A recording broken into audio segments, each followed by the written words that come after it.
सोचो, आज से करीब 20,000 साल पहले आप एक जंगल के बीच खड़े हो। ना कोई खेत है, ना कोई दुकान है, ना रोटी, ना चावल और ना ही फ्रिज। आपको भूख लगी है तो करोगे क्या? खाना मिलेगा कहाँ? अब ज्यादातर लोग कहेंगे सिंपल है, शिकार करो, जानवर को मारो और मीट खाओ। लेकिन असली कहानी इतनी सिंपल नहीं थी।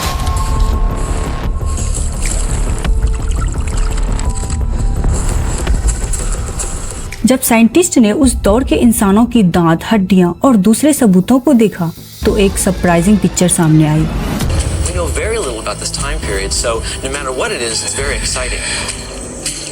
We may at last have found the animal that set us on our path to humanity.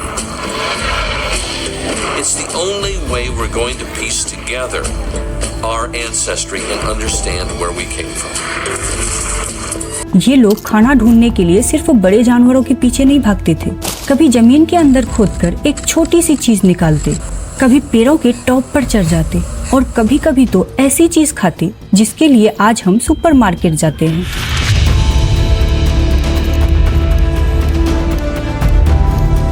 लेकिन जब फार्मिंग नाम की कोई चीज ही नहीं थी, तब हमारे पूर्वज एक्चुअली खाते क्या थे? इस मिस्ट्री को सॉल्व करने के लिए हमें वापस से जाना होगा उस दुनिया में जहां जिंदा रहने की पहली कंडीशन थी, जो मिला उसे पहचानो, खाने लायक बनाओ और खा जाओ। चलिए अब उस जंगल में चलते हैं। लेकिन सबसे पहले एक चीज समझ लो, कोई एक जंगल नहीं था, कोई एक क्लाइमेट नहीं थी। अफ्रीका के गर्म मैदानों में लाइफ कुछ और थी और यूरोप की बर्फीली जंगल में लाइफ उससे बिल्कुल अलग। वहाँ का मौसम कैसा था, जमीन कैसी थी, इन्हीं चीजों से डिसाइड होता था कि हमें वहाँ पर खाने को क्या मिलेगा। यानी अगर तुम ये सोच रहे हो कि एक स्टैंडर्ड प्री हिस्टोरिक प्लेट होती थी, तो वो चीज कभी नहीं थी। यहाँ पर एक गलत फहमी क्लियर करनी जरूरी है। जब भी हम पुराने इंसानों के बारे में सोचते हैं, दिमाग में तुरंत एक इमेज आती है, हाथ में भाला लिए जानवर का पीछा करते हुए शिकारी, हंटर। लेकिन रियल रिसर्च कुछ और ही कहती है। सोचो, आज भी मॉडर्न हंटर जिनके पास बो, एरो जैसी जरूरत की सारी चीजें हैं, लेकिन फिर भी वो आधे से ज्यादा बार शिकार में खाली हाथ लौटते हैं। तो जरा इमेजिन करो उन लोगों को जिनके पास सिर्फ पत्थर के हथियार थे। अगर आज का ट्रेंड शिकारी इतना बार फेल होता है, तो सोचिए हजारों साल पहले कितना बार खाना सिर्फ उम्मीद रहता होगा, कोई गारंटी नहीं।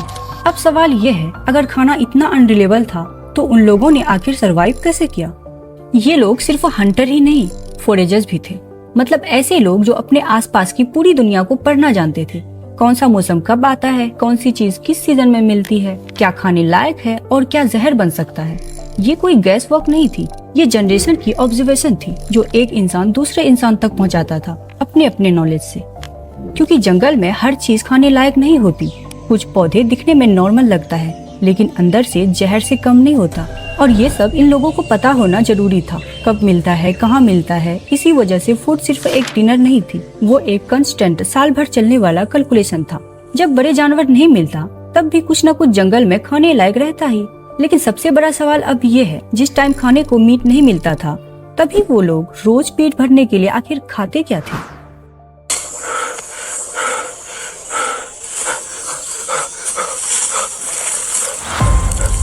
जवाब इतना सिंपल नहीं है जितना आप सोच रहे हो। सबसे पहले ये समझना जरूरी है कि साइंटिस्ट को ये पता कैसे चला कि हजारों साल पहले इंसान मीट खाते थे, क्योंकि कोई एंशिएंट रेसिपी बुक तो मिली नहीं।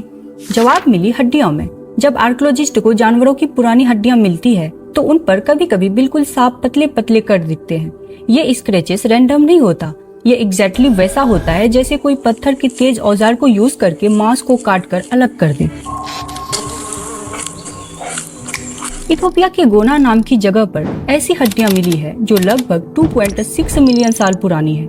जरा सोचो, 26 लाख साल पहले किसी ने जानबूझकर एक जानवर की हड्डी से मांस काटा।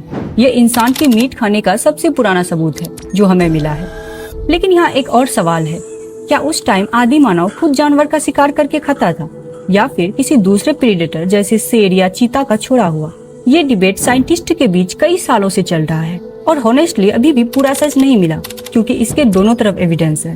कभी प्रूफ ऐसी मिलती है जो बताती है कि इंसान ने पहले पहुंचकर बेस्ट पार्ट निकाले, कभी ऐसी हड्डियां भी मिली है जिन पर प्रेडेटर के दांत के निशान पहले है। तो शायद दोनों ही होते होंगे सिचुएशन के हिसाब से। कभी शिकार, कभी जो मिला उसे उठा लिया। जर्मनी की साइट पर लकड़ी की पुरानी स्पेयर मिले जो केयरफुली डिजाइन हंटिंग वेपन थे। साथ ही 50 से ज्यादा घोड़ों की हड्डियां मिली जो एक प्लान्ड ग्रुप हंट की एविडेंस देती है। एक और इंटरेस्टिंग चीज, इस जगह पर कोई फायर का निशान नहीं मिला। इसका मतलब जो मीट वहाँ पर काटा गया वो शायद कच्चा ही खाया गया। ये सब मीट वाली डिस्कवरीज, चाहे वो गोना के कट निशान हो या जर्मनी के स्पेयर्स, ये सब किसी ना किसी स्पेशल मोमेंट को कैप्चर करता है, एक सक्सेसफुल शिकार। लेकिन अगर आप रोज रोज का हिसाब लगाओ तो मीट कितना दिन प्लेट में आता होगा? यही वो सवाल है जहाँ से असली सरप्राइज शुरू होता है। साइंटिस्ट ने जब उनके टीथ और बोन्स का केमिकल एनालाइज किया तो कैपमैन सिर्फ मीट खाता था वाली सोच बदल गई, क्योंकि मीट गारंटेड नहीं थी। तो फिर क्या खाते थे?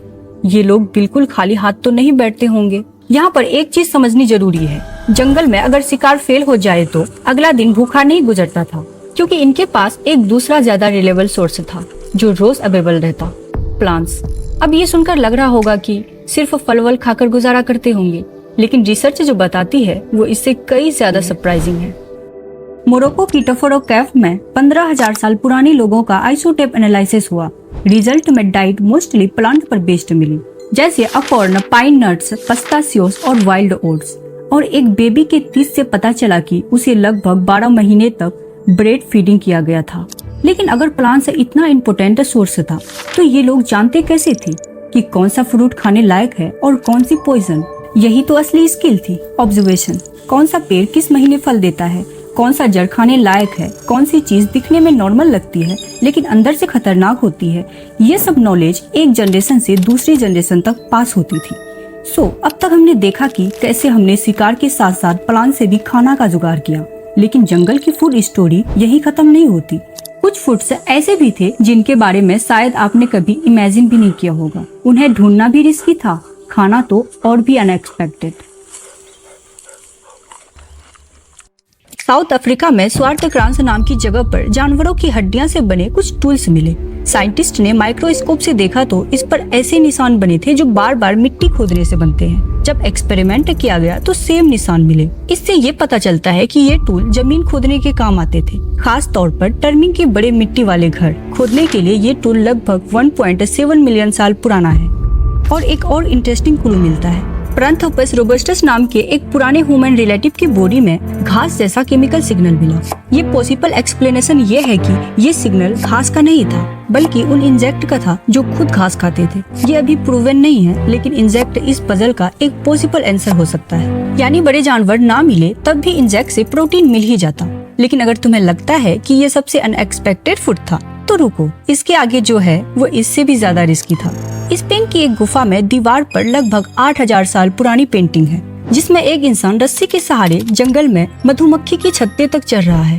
आसपास मधुमक्खियां उड़ रही है। सोचो, न सेफ्टी गियर न मॉडर्न इक्विपमेंट, फिर भी लोग हनी के लिए ये रिस्क लेते थे। क्यों? क्योंकि हनी एक रेयर फूड थी। यानी ये लोग अपने एनवायरनमेंट में हर पॉसिबल रिसोर्सेज ढूंढ रहे थे, चाहे वो जमीन के अंदर हो या किसी खतरनाक जगह पर। साउथ अफ्रीका की वंडरवर्ल्ड केव में रिसर्च को गुफा के अंदर जली हुई हड्डियां और कुछ राख मिली। सबसे इंटरेस्टिंग बात, ये एविडेंस गुफा के काफी अंदर मिला, जहां नेचुरल वाइल्ड फायर का पहुंचना अनलाइकली था। डेटिंग और एनालिसिस के मुताबिक ये एविडेंस लगभग 1.79 मिलियन साल पुराना है। और ये एविडेंस फायर बनाने का नहीं बल्कि फायर को गुफा के अंदर कंट्रोल करके रखने का है। क्या कुकिंग ने हमें ह्यूमन बनने में रोल प्ले किया? साइंटिस्ट रिचार्ड रैंगम की कुकिंग हाइपोथेसिस के मुताबिक कुकिंग से फूड डाइजेस्ट करना इजी हुआ, बॉडी को ज्यादा कैलोरीज मिली। शायद इसी एक्स्ट्रा एनर्जी ने ब्रेन को बड़ा होने में हेल्प की। लेकिन एक दूसरी थ्योरी कहती है कि ये चेंज मीट खाने से आया, फायर की वजह से नहीं। प्रॉब्लम ये है कि टाइमलाइन मैच नहीं करती। होमो इरेक्टस में बॉडी और ब्रेन चेंजिंग लगभग 1.9 मिलियन साल पहले शुरू हो गई थी, जबकि फायर का रेगुलर यूज अराउंड 4 लाख साल पहले तक क्लियर कंफर्म नहीं होता। यानी बीच का गैप अभी भी साइंटिस्ट के लिए एक बड़ा सवाल है। इसलिए हॉनेस्ट आंसर यही है कि फायर ने अकेले हमें इन्वॉल्व नहीं किया। हो सकता है मीट और फायर दोनों ने रोल प्ले किया हो, लेकिन इसका एग्जैक्ट कनेक्शन अभी भी साइंटिस्ट के लिए एक मिस्ट्री है। पर एक बात क्लियर है, जब खाना कुक करके शेयर होना शुरू हुआ तो फूड सिर्फ पेट भरने की चीज नहीं रहा, लोगों को एक साथ लाने का रीजन भी बन गया। लेकिन जंगल में हर सीजन फूड नहीं मिलता था, तो जब आसपास खाने को कुछ नहीं बचता था तब ये लोग सरवाइव कैसे करते थे? खाना मिलना एक चीज थी, लेकिन असली चैलेंज तब शुरू होता है जब सीजन बदलता है और फूड गायब हो जाता है। जो फल एक सीजन में मिलता था अगले सीजन में उसी जगह नहीं मिलता। जो जानवर एक जगह मिलते मौसम बदलते ही वो कहीं और चले जाते। इसलिए इन लोगों को सिर्फ ये पता करना जरूरी नहीं था कि खाना क्या है, ये भी पता करना जरूरी था कि खाना मिलेगा कहाँ। और जब जमीन पर खाना कम पड़ने लगा तो कुछ ग्रुप समुद्र की तरफ चले गए। साउथ अफ्रीका के पिनिकल पॉइंट में रिसर्चर्स को लगभग 164 साल पुराने सेलफिश कलेक्ट करने के एविडेंस मिले। ये कोई कभी कभी मिलने वाला फूड नहीं था, बल्कि रेगुलर फूड सोर्स था। उस वक्त एक बहुत ठंडा ड्राई ग्लेशियर पीरियड चल रही थी, जिसकी वजह से जमीन पर खाना कम हो गया। ऐसे में कोस्ट उनके लिए एक इम्पोर्टेंट सोर्स बन गया। लेकिन सेलफिश कलेक्ट करना भी इतना सिंपल नहीं था। ये तभी मिलता था जब समुद्र का पानी नीचे जाता था, यानी लो टाइड के टाइम। और टाइड का टाइमिंग चांद के साइकिल से जुड़ा होता है। एविडेंस से ये डायरेक्टली प्रूफ नहीं करता कि वो लोग चांद को ट्रैक करते थे, लेकिन इतनी पॉसिबिलिटी जरूर दिखाता है कि वो लोग अपने आसपास के नेचर पैटर्न को ध्यान से ऑब्जर्व करते थे। लेकिन इन सब के बावजूद भी कभी कभी फूड की कमी इतना ज्यादा हो जाता था कि सर्वाइवल के डिसीजन बहुत एक्सट्रीम हो सकते थे। हर साइड की स्टोरी अलग अलग है और साइंटिस्ट भी इसे एक फिक्स्ड एक्सप्लेनेशन नहीं मानते। लेकिन हमें इतना तो समझ आ गया कि जब फूड कम हो जाता था तब सरवाइव करना कितना मुश्किल हो जाता होगा। और ये सिर्फ अफ्रीका या यूरोप की कहानी नहीं है। इंडिया की कुछ प्री फार्मिंग साइट जैसे कि सराई नहर राय और चौपानी मंडो से जली हुई हड्डियां और रोस्टेड ग्रेन्स के एविडेंस मिले हैं। इससे पता चलता है कि फार्मिंग शुरू होने से पहले भी लोग फूड को प्रोसेस और कुक करते थे। तो अब तक की पिक्चर देखो, मौसम बदला तो फूड बदला। फूड कम हुआ तो कुछ लोग कोस्ट तक गए, नेचुरल पैटर्न को समझा और जरूरत पड़ने पर नए रिसोर्सेज यूज किए। तो क्या अभी भी आपको लगता है कि हमारे प्री हिस्टोरिक ह्यूमंस की कोई एक फिक्स डाइट थी? शायद नहीं। अब तक हमने meat, plants, insect, honey, fire, shellfish और ना जाने क्या क्या सबके एविडेंस देखे। इन सबको एक साथ रखो तो मैन द हंटर वाली पॉपुलर इमेज काफी इनकम्प्लीट लगती है। हम अक्सर एक आदमी को भाला लेकर शिकार करते हुए इमेजिन करते हैं जो पूरी फैमिली के लिए खाना ला रहा है, लेकिन रियलिटी इससे काफी ज्यादा कॉम्प्लेक्स थी। क्योंकि बहुत सारे स्टडीज में दिखाया है कि सिर्फ मैन ही हंटर नहीं थे, बहुत सारे वुमेन, बच्चे सब मिलकर शिकार करते थे एक जगह होकर। तो ये कहना कि एक ही हंटर पर पूरा फैमिली डिपेंड रहता था, ये कहना अब थोड़ा गलत होगा। सर्वाइवल की सीक्रेट पूरी कम्युनिटी की अलग अलग स्किल पर डिपेंड करता था। किसी को सेब प्लांट्स पहचानने आता था तो किसी को टाइड का टाइमिंग पता था, किसी को जमीन खोदना आता था। ये सारी नॉलेज मिलकर ग्रुप को सरवाइव कराती थी। और यहीं से एक और इंटरेस्टिंग सवाल आता है, अगर फार्मिंग से पहले लोग इतने डिफरेंट रिसोर्सेज फूड अरेंज कर रहे थे तो फार्मिंग शुरू हुई क्यों? और क्या फार्मिंग सच में एक अपग्रेड था? वेल, सच कहूं एविडेंस थोड़ा सरप्राइजिंग है। स्केलेटल स्टडीज बताती है कि फार्मिंग के बाद हमारे हेल्थ पर बहुत इफेक्ट पड़ा। कुछ पॉपुलेशन में ग्रेविटीज, इन्फेक्शन, हाइट की कमी जैसी प्रॉब्लम बढ़ी। इसका मतलब ये नहीं कि फार्मिंग एक गलती थी। फार्मिंग के बाद पॉपुलेशन और सोसाइटी दोनों काफी तेजी से बढ़ता चला गया। लेकिन ये जरूर दिखाता है कि हर प्रोग्रेस का मतलब हमेशा बेटर हेल्थ या बेटर लाइफ नहीं होता। तो अगर हम वापस ओरिजिनल सवाल पर आए, फार्मिंग नहीं थी तो ये लोग खाते क्या थे? होनेस्ट आंसर है, कोई एक फिक्स डाइट थी ही नहीं। कभी मीट, कभी प्लांट्स, कभी जो मिला उसे खा लिया। मतलब जो फूड जिस सीजन में मिलता उसे खा जाता। और शायद यही इस पूरी स्टोरी का सबसे इम्पोर्टेंट बात है। ये लोग इसलिए सरवाइव नहीं हुए क्योंकि उन्हें परफेक्ट डाइट मिल गई, बल्कि वो इसलिए सरवाइव हुए क्योंकि उन्होंने एक फूड सोर्स पर ही डिपेंडेंट नहीं रहे। उन्होंने नए जगह पर गए, नए फूड को ट्राई किया, नई चीजें खाई। और शायद यही हमारी सर्वाइवल का एक मेन सीक्रेट है, अडेप्टेबिलिटी। मौसम बदला, इन्वायरमेंट बदला और वो लोग भी खुद को बदलता चला गया। और अगर सर्वाइवल की पूरी कहानी अडेप्टेबिलिटी पर बेस्ड थी तो सवाल अब ये है, आज के ह्यूमंस के लिए इसमें क्या लेसन छुपा है? आई होप कि आपको वीडियो इन्फॉर्मेटिव लगी हो। वीडियो को लाइक जरूर से कर देना। ऐसे ही इंटरेस्टिंग डॉक्यूमेंट्रीज के लिए चैनल को सब्सक्राइब कर लो। मिलती है अगली वीडियो में एक और नए रहस्य के साथ। तब तक कीप क्यूरियस, कीप लॉजिकल। जय हिंद।